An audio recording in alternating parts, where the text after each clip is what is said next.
Hello guys, welcome back to our channel Prep and Learn. So we are back with a new chapter Controller and Auditor General of India and constitutional bodies की series में हमने काफ़ी lectures complete कर लिया है, जैसे कि election commission, UPSC, SPSC, finance commission, national commission for SC, STs and backward classes and special officer for linguistic minorities. ठीक है, तो अगर आपने वीडियोस नहीं देखी है तो डिस्क्रिप्शन बॉक्स में प्लेलिस्ट की लिंक दी गई है, आप वहाँ से सारे लेक्चर्स देख सकते हो। तो चलिए शुरू करते हैं, कैग के बारे में पढ़ते हैं। ठीक है, कॉन्स्टिट्यूशन के अंदर जो आर्टिकल 148 है, इसमें ये दिया गया है कि कैग का जो ऑफिस है वो एक इंडिपेंडेंट ऑफिस है। ठीक है, and he is the head of Indian audit and accounts department and also the guardian of public purse and controls the entire financial system of country at both central and state level। ठीक है, duty क्या है इनकी? To uphold the constitution of India and laws of parliament in the field of financial administration. इसीलिए doctor B R Ambedkar ने कहा था कि कैग जो है वो एक मोस्ट इम्पॉर्टेंट ऑफिस होना चाहिए कॉन्स्टिट्यूशन ऑफ इंडिया के अंदर। एंड ये जो है ये डॉक्टर बी आर अम्बेडकर ने कहा है कि he is the one of bulwark of democratic system of government of India. मतलब कि डेमोक्रेटिक सिस्टम में एक प्रोटेक्शन की तरह काम करेंगे ये। एंड इनके अलावा supreme court, election commission and UPSC भी डेमोक्रेटिक सिस्टम में एक बुलवर्क है। ठीक है, देन अब हम देख लेते हैं कि अपॉइंटमेंट कैसे होता है इनका एंड टर्म कौन डिसाइड करता है, कितना होता है। ठीक है, तो अपॉइंटमेंट जो करते हैं वो करते हैं president of India by a warrant under his hand and seal. ठीक है, और ये जो अपना ऑफिस ग्रहण करने से पहले, मतलब ऑफिस लेने से पहले इनको ओथ लेना पड़ता है प्रेसिडेंट के सामने। ठीक है, ओथ में क्या, ओथ या अफर्मेशन इनका क्या होता है? To bear true faith and allegiance to the constitution of India and sovereignty और इंटेग्रिटी इंडिया का जो है उसको अपहोल्ड करके रखना, and to duly and faithfully and to the best of his ability, knowledge and judgment perform the duties of his office without fear, favor, affection और ill will. तो बिना फेयर के, बिना फेवर के, बिना अफेक्शन के या इलविल के उनको अपनी जो ड्यूटीज़ हैं वो परफॉर्म करनी है, एंड कॉन्स्टिट्यूशन एंड उनके लॉज को अपहोल्ड करना। तो ये चीज़ इन ये ओथ लेते हैं अपना। एंड इनका जो टेन्योर होता है वो 6 साल का होता है, 6 ईयर्स, या फिर एज ऑफ 65। तो इन दोनों में से पहले जो भी आ जाए। एंड ये रिजिग्नेशन लेटर अपना किसको देते हैं? प्रेसिडेंट को देते हैं, किसी भी टाइम पे रिज़ाइन कर सकते हैं। एंड प्रेसिडेंट ही इनको हटाते भी हैं, रिमूव करते हैं president, same ground same manner as the जज ऑफ सुप्रीम कोर्ट। तो सुप्रीम कोर्ट के जज का जिस तरह से रिमूवल होता है, सेम कैग का भी होता है। तो सुप्रीम कोर्ट के जज का रिमूवल कैसे होता है? प्रेसिडेंट के प्रेसिडेंट किस बेसिस पे रिमूव करते हैं? तो एक रिजोल्यूशन पास होता है पार्लियामेंट के दोनों ही हाउसेज में बाय इफेक्ट स्पेशल मेजोरिटी। ठीक है, या फिर मिसबिहेवियर प्रूव हो जाए या इनकैपेसिटी प्रूव हो जाए, तो इसी तरीके से कैग को भी रिमूव किया जाता है बाय प्रेसिडेंट। ठीक है, अब इंडिपेंडेंस है, हमने देखा कि आर्टिकल 148 में दिया गया है कि एक इंडिपेंडेंट ऑफिस है। तो इंडिपेंडेंस को कैसे मेंटेन रखा जाता है, इसके लिए कॉन्स्टिट्यूशन में सेफगार्ड्स एंड इंश्योर किया गया है कि इंडिपेंडेंस जो है कैग का वो बना रहे, उसके लिए प्रोविजंस है। तो क्या प्रोविजंस है? सिक्योरिटी ऑफ टेन्योर मिलता है इन्हें। कैसे मिलता है? क्योंकि रिमूव प्रेसिडेंट करते हैं, बट जो भी ग्राउंड्स मेंशन है कॉन्स्टिट्यूशन में, जो भी प्रोसीजर मेंशन है उसके अकॉर्डिंग, मतलब उनके प्लेजर पे, प्रेसिडेंट के प्लेजर पे उनका ऑफिस नहीं होता। भले ही अपॉइंटमेंट कौन करते हैं? प्रेसिडेंट ही करते हैं, लेकिन प्रेसिडेंट अपनी मर्जी से उनको नहीं हटा सकते। एंड सेकंड क्या है कि री एलिजिबल नहीं है वो, रीअपॉइंटमेंट के लिए एलिजिबल नहीं है वो, गवर्नमेंट ऑफ इंडिया के अंडर भी नहीं, या फिर स्टेट में भी कहीं वो ऑफिस नहीं ले सकते, मतलब अपॉइंटमेंट उनका नहीं किया जा सकता। एंड सैलरी और सर्विस ऑफ कंडीशन जो है वो दोनों ही पार्लियामेंट डिसाइड करती है। यहाँ पे प्रेसिडेंट नहीं है, पार्लियामेंट है, ये चीज़ ध्यान रखिएगा। एंड सैलरी जो होती है इनकी, ये सुप्रीम कोर्ट के जज के इक्वल होती है। कैग की सैलरी सुप्रीम कोर्ट के जज के इक्वल होती है। And salary, sorry, neither his salary nor his right in respect of leave of absence, pension, age of retirement can be altered to his disadvantage after his appointment. तो या इनकी salary या फिर इनके राइट्स जो हैं वो इनके अपॉइंटमेंट के बाद अल्टर नहीं किया जा सकता, चेंज नहीं किया जा सकता। चाहे वो लीव का, जैसे उनको लीव मिलने का जो टाइमिंग होगा या फिर पेंशन्स होगा या फिर एज ऑफ रिटायरमेंट, ये सब कुछ चेंज नहीं किया जा सकता। And the condition of service of person serving in the Indian audit and accounts department and the administrative power of CAG, जो भी एडमिनिस्ट्रेटिव पावर है या फिर कंडीशन ऑफ सर्विस है कैग का, वो प्रिस्क्राइब कौन करते हैं? वो प्रिस्क्राइब करते हैं प्रेसिडेंट, ठीक है।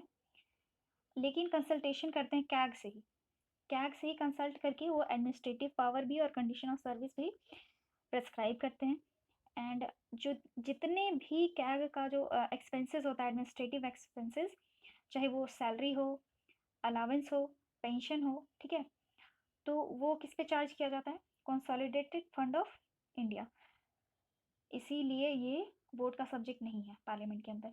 जो भी चीज़ें, जो भी सैलरीज वगैरह जो है ना, वो कंसोलिडेटेड फंड ऑफ इंडिया के ऊपर चार्ज किया जाता है, वो सब वोट का सब्जेक्ट नहीं होता है, ठीक है।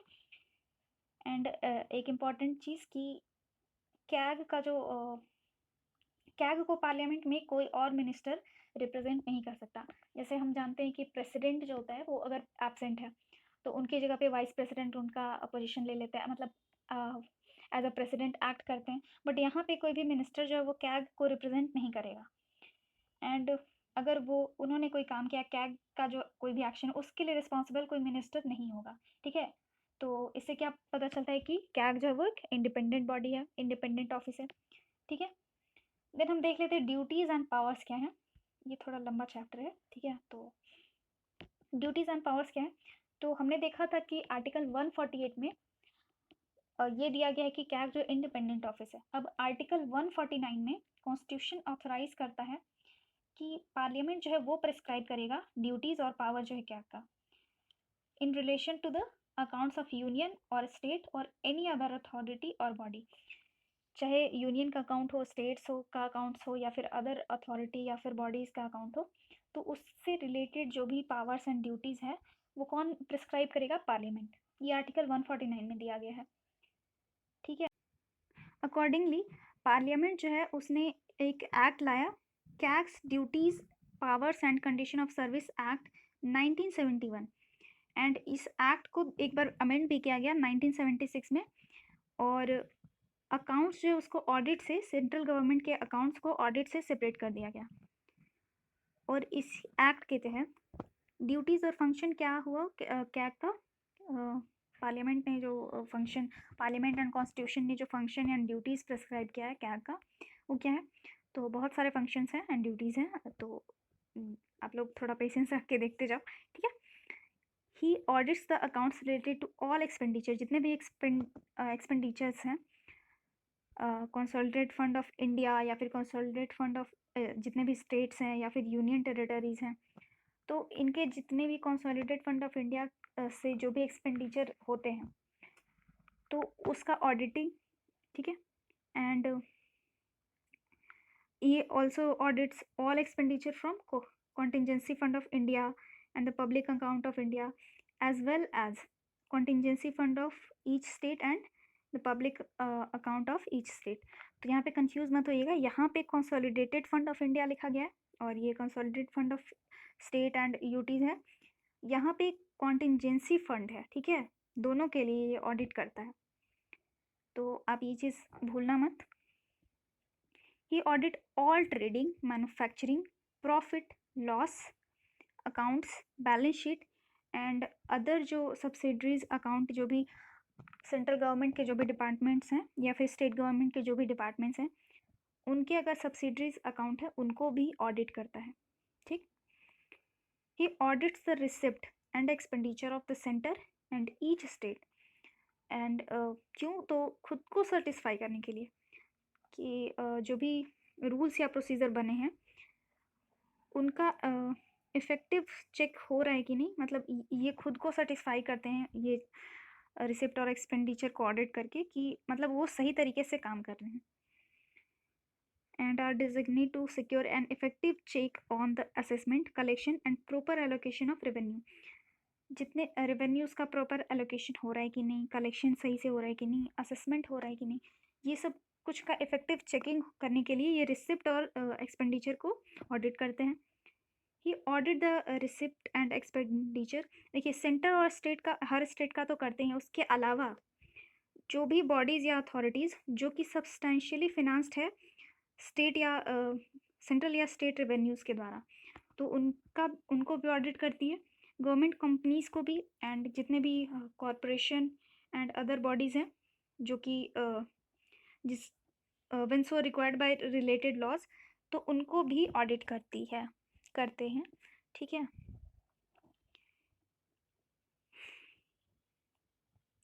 He audit all transactions of the central and state government related to debt, sinking funds, deposits, advances, suspension account and remittance business. He also audit receipts, accounts and others with approval of president. तो president के approval के साथ ये सारे कुछ audit करते हैं. And he audit the account of any other authority when requested by president. अगर president या governor request करते हैं किसी other authority के account को audit करने के लिए, तो वो भी करेंगे CAG जो है. एंड प्रेसिडेंट को ये एडवाइस भी करते हैं किस रिगार्डिंग में, to prescription of the form in which the accounts of centre and state shall be kept. ठीक है, ये आर्टिकल 150 के अंदर दिया गया है. तो हमने सबसे पहले देखा आर्टिकल 148, फिर देखा आर्टिकल 149 जिसमें पावर एंड ड्यूटीज़ दी गई है. अब यहाँ पे आर्टिकल 150 में ये दिया गया है. ठीक है. एंड रिपोर्ट्स जो है उनका, रिपोर्ट्स के बारे में दिया गया आर्टिकल 151 में. रिपोर्ट जो है वो ऑडिट रिपोर्ट जो है वो relating to account of centre to president. Centre का जो भी ऑडिट का रिपोर्ट है वो प्रेसिडेंट को सबमिट करेंगे, और प्रेसिडेंट जो है वो दोनों हाउसेस, पार्लियामेंट के दोनों हाउसेस के सामने रखेंगे. ठीक है. एंड स्टेट का जो भी ऑडिट रिपोर्ट्स होगा वो गवर्नर को देंगे, एंड गवर्नर जो है वो स्टेट लेजिस्लेचर के सामने रखेंगे. ये दोनों ही आर्टिकल 150 के अंदर दिया गया है. ठीक है.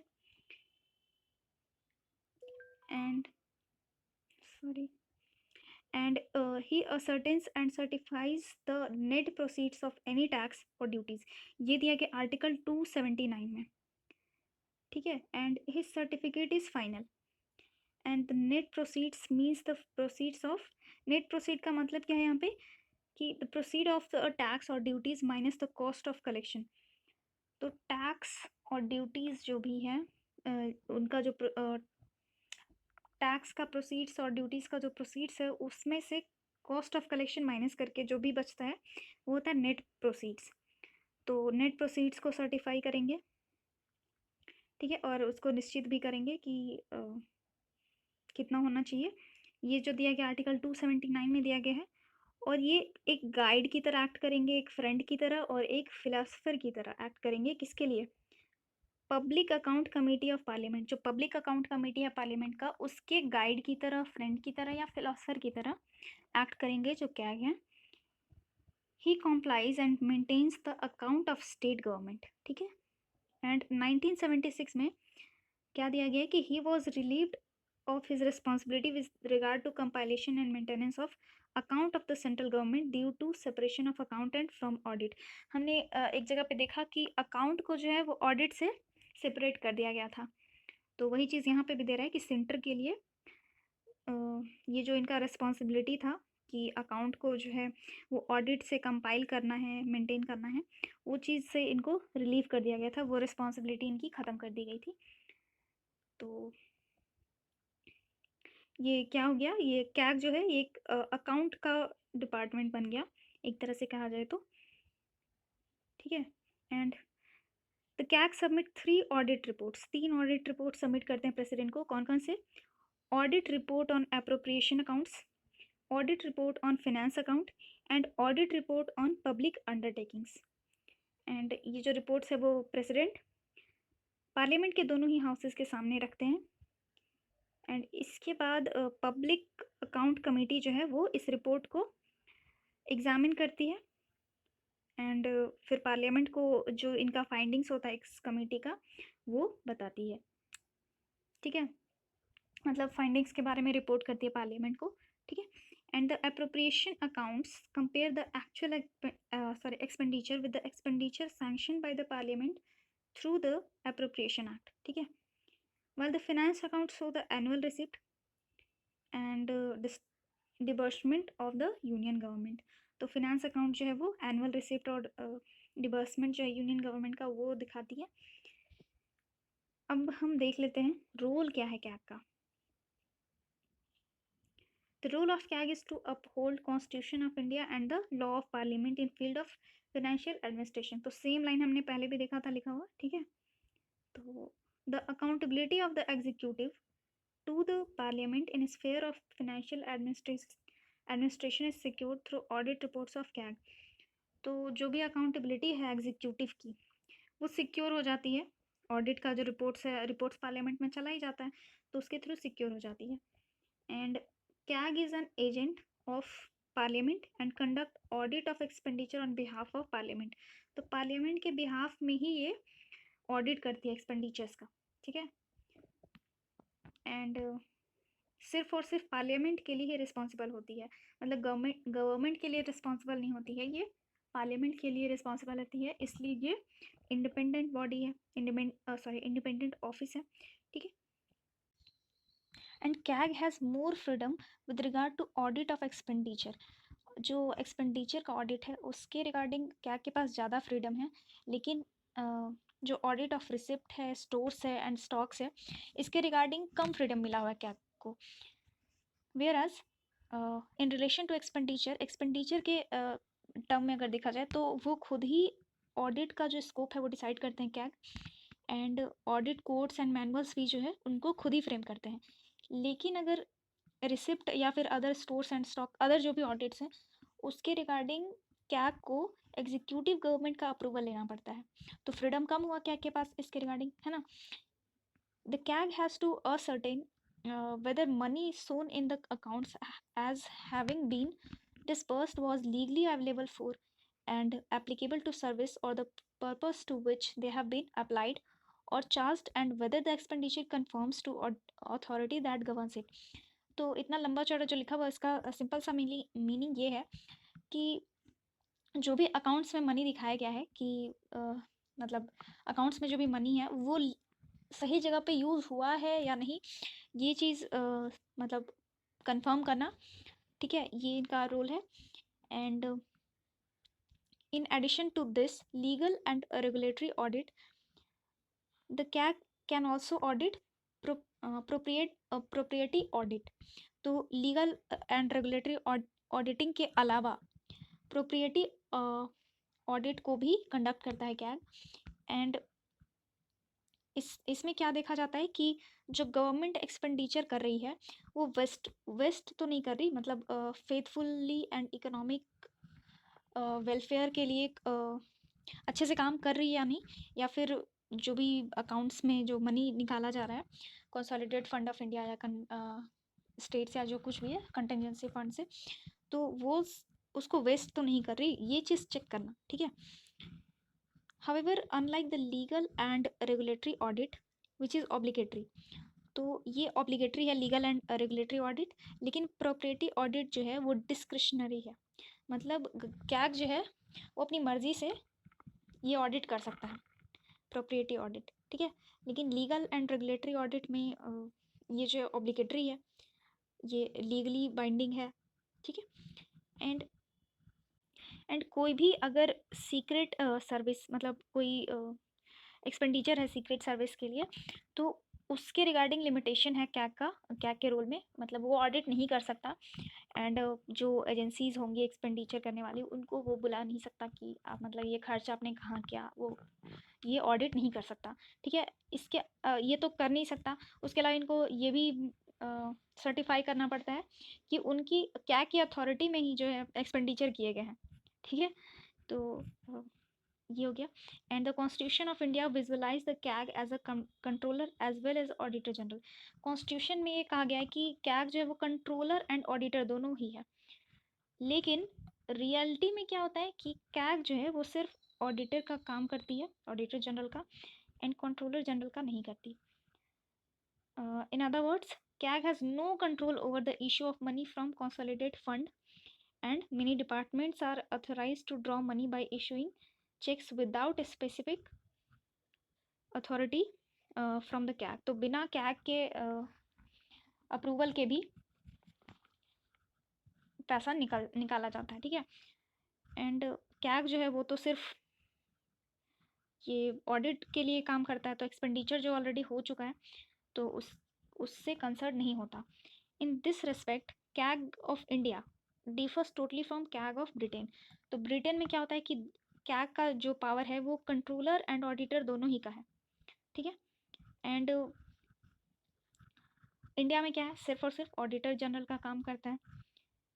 तो ब्रिटेन में जो है वो एग्जीक्यूटिव को मनी निकालने के लिए पब्लिक एक्सचेकर से कैग का अप्रूवल लेना पड़ता है. बट इंडिया में क्या है कि अप्रूवल नहीं लेना पड़ता. अब कैग और कॉरपोरेशंस देखते हैं क्या है. तो पब्लिक कॉरपोरेशन के ऑडिटिंग में कैग का जो रोल है वो लिमिटेड है. कैसे लिमिटेड है? Broadly speaking his relationship with the public corporation falls into the following 3 categories. 3 categories का है इनका रिलेशनशिप. क्या क्या है? तो कुछ कॉरपोरेशन ऐसे हैं जिनको टोटली एंड डायरेक्टली कैग जो है वो ऑडिट करता है, जैसे कि Damodar valley corporation, oil and natural gas commission, air India, Indian airlines corporation and कुछ अदर्स भी हैं. तो इनको सिर्फ और सिर्फ कैग ऑडिट करता है. लेकिन कुछ ऐसे कॉरपोरेशन हैं जिनको प्राइवेट प्रोफेशनल्स ऑडिटर्स जो हैं वो ऑडिट करते हैं. और ये प्राइवेट प्रोफेशनल ऑडिटर्स अपॉइंट कौन करता है? सेंट्रल गवर्नमेंट करते हैं, वो भी कैग के कंसल्टेशन पे, ठीक है. एंड कैग भी ऑडिट कर सकता है अगर ज़रूरत लगा तो. अब एग्जांपल क्या कौन से कॉरपोरेशन ऐसे हैं? तो central warehousing corporation, industrial finance corporation and others. तो इनको दोनों ही ऑडिट कर सकते हैं, प्राइवेट प्रोफेशनल्स भी एंड कैग भी. लेकिन अब थर्ड टाइप क्या है कि कुछ ऐसे कॉरपोरेशन हैं जिनको सिर्फ और सिर्फ प्राइवेट ऑडिटर्स ही ऑडिट कर सकते हैं. एंड ये जो प्राइवेट प्रोफेशनल ऑडिटर्स हैं ये एनुअल रिपोर्ट एंड अकाउंट्स जो है वो डायरेक्टली पार्लियामेंट को सबमिट करते हैं. ऐसे कैग जो है वो सबमिट करते हैं ना रिपोर्ट्स. लेकिन ये जो कॉरपोरेशंस हैं उनके ऑडिटिंग उनका प्राइवेट प्रोफेशनल्स करते हैं, तो वही रिपोर्ट भी सबमिट करते हैं डायरेक्टली पार्लियामेंट को. जैसे एग्जांपल क्या है, LIC and RBI, SBI, FCI, ठीक है. The role of CAG in auditing of government companies is also limited. तो गवर्नमेंट कंपनीज के लिए भी ऑडिटिंग का रोल जो है कैग का वो लिमिटेड है. एंड ये भी कौन ऑडिट करता है गवर्नमेंट कंपनीज को? तो प्राइवेट ऑडिटर्स ही करते हैं, जो कि गवर्नमेंट जो है वो ही अपॉइंट की होती है प्राइवेट ऑडिटर्स को. लेकिन कैग की एडवाइस पे ही करती है, ठीक है. And the CAG can also undertake supplementary audit and test audit of such companies. तो कैग चाहे तो वो भी ऑडिट कर सकती है. मतलब सेकेंड टाइप वाला जो हमने देखा सेम ही चीज़ गवर्नमेंट कंपनीज के लिए भी होता है. In 1968 an audit board was establish. एक ऑडिट बोर्ड इस्टेब्लिश हुआ कैग के ऑफिस का एक पार्ट की तरह. किस लिए? To associate outside specialist and expert to handle the technical aspect of audit of specialised enterprises like engineering, iron and steel, chemical and so on, ठीक है.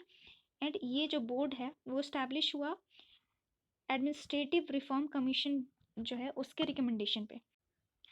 अब ये जो ऑडिट बोर्ड है उसके अंदर एक चेयरमैन एंड 2 अदर मेंबर होते हैं जो कि कैग के द्वारा अपॉइंट किए जाते हैं, ठीक है. तो अब एक टॉपिक और बचा आपका, ये है एप्लेबाई क्रिटिसिज्म. अच्छा, ये एक पर्सन है पॉल H. एप्लेबाई, जिन्होंने 2 रिपोर्ट अपना निकाला इंडियन एडमिनिस्ट्रेशन के ऊपर. और इसमें इन्होंने कैग के रोल को क्रिटिसाइज़ किया है और उसके सिग्निफिकेंस को भी क्रिटिसाइज़ किया है, उस पर भी अटैक किया इसके सिग्निफिकेंस पे भी. एंड उन्होंने सजेस्ट किया है कि कैग को जो है वो ऑडिट का रिस्पॉन्सिबिलिटी से रिलीव कर देना चाहिए. मतलब कंट्रोलर का रिस्पॉन्सिबिलिटी तो ऑलरेडी हटा हुआ है, ऑडिट से भी हटा देना चाहिए.